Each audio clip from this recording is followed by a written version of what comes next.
Hey, it's me, Mark. What we're going to do today, we're going to do some chicken fried steaks. I got this idea, Michelle off of Facebook, Gary's girlfriend, said that, asked me if I ever cooked it. I haven't, so I'm going to try it. But what I did is I bought me some cheap steaks. Cheap steaks, never made a chicken fried steak before. I'm more of a ribeye kind of guy. But anyway, bought some cheap steaks. And what we're going to do is we're going to try to tenderize these a little bit. You could use a seasoning. I don't want to do that. We're going to tenderize them ourselves. So there's ways you can do it.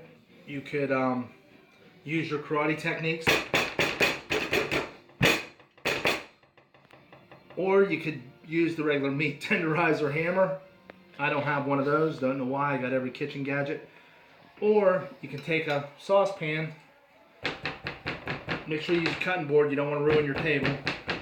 And you could tenderize it by beating it like this. Now I've already did this with these steaks. These were actually only half this size before I started, so I already did it.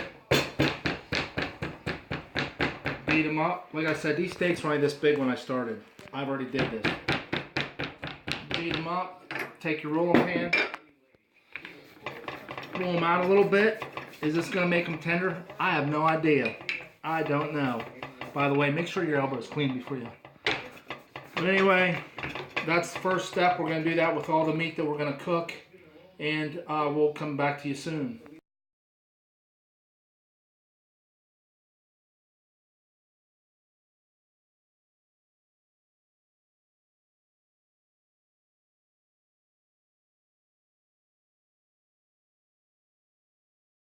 It's me. We got our steak. We beat the heck out of it.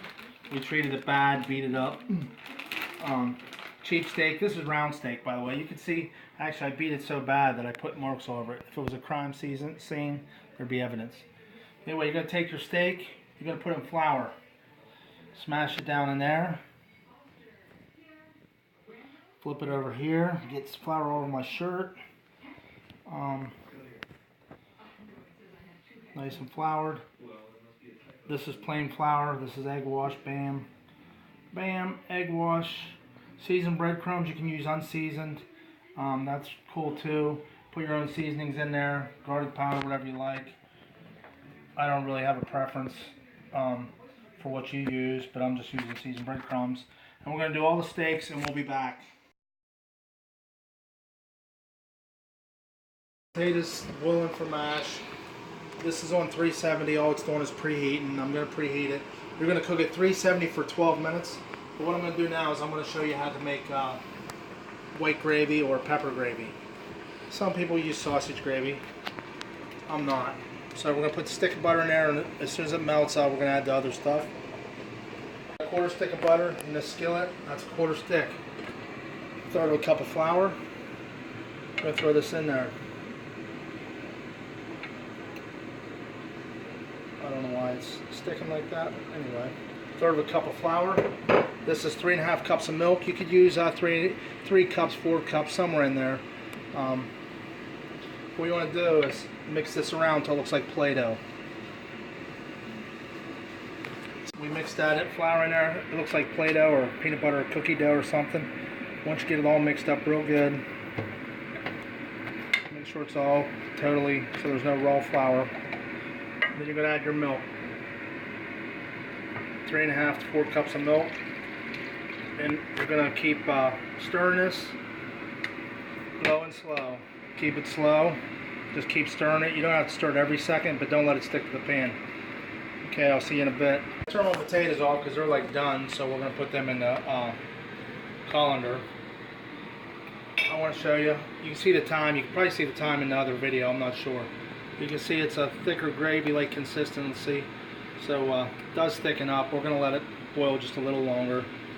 But what we're going to do right now is we're going to start adding pepper to it. Because really it doesn't have no flavor. It tastes like milk. And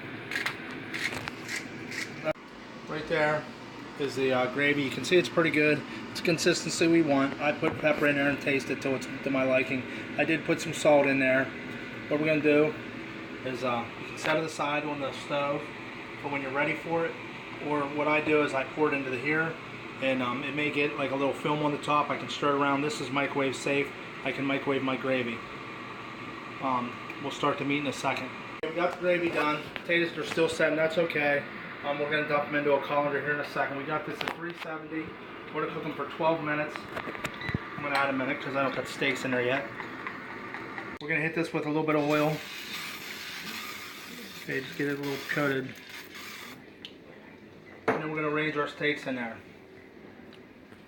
My steaks arranged in my pan. I had to cut one because it wouldn't fit right. I probably should have nipped that one a little different. But that's okay. We're going to do 2 runs of steaks. So we're going to put them in for 12 minutes, 370. We'll see you in 6 minutes. Okay, I got my potatoes mashing.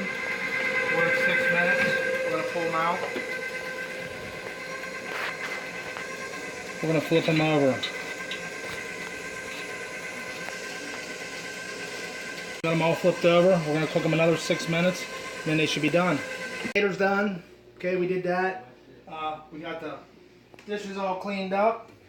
Stove's mostly clean. I see a few crumbs, but we still got some meat to cook, so that's okay. I always overkill. I buy way too much food. You'd think I'm feeding an army around here. The timer's done. It went off. Let's see what it looks like. I think it looks pretty good. It's crispy. That's crispy. And that's chicken fried steak, because we like meat. Meat.